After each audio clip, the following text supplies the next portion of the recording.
તો ટેક્સટાઇલ ઉદ્યોગને લઈને સીઆર પાટીલનું મોટું નિવેદન, જેમાં ટેક્સટાઇલ ઉદ્યોગમાં થતા ઉઠામણાને લઈને તેઓએ નિવેદન આપ્યું છે. ઉધારમાં કોઈને કાપડનો માલ નહીં આપો તેવું સ્પષ્ટતા નક્કી કરે તેવું પાટીલે જણાવ્યું. જે વેપારીઓને કાપડની જરૂર છે તે લેશે જ, રોકડામાં જ કાપડનો માલ આપો, પછી જુઓ ટેક્સટાઇલ ઉદ્યોગને 4 ચાંદ લાગી જશે. तो आपको तय करना चाहिए कि आपकी इस यूनिटी से तय कर लो ना एक बार कि हम किसी को उधार नहीं देंगे, चेक दो और माल लेके जाओ. किसी को भी बाहर नहीं जा सकता, वो आपसे लेना ही पड़ेगा.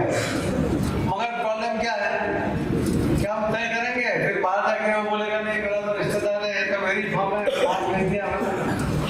अगर प्रामाणिकता से करोगे तो ये इंडस्ट्री को आप चार लगा दोगे और ये इंडस्ट्री बहुत ही मजबूत हो जाएगी.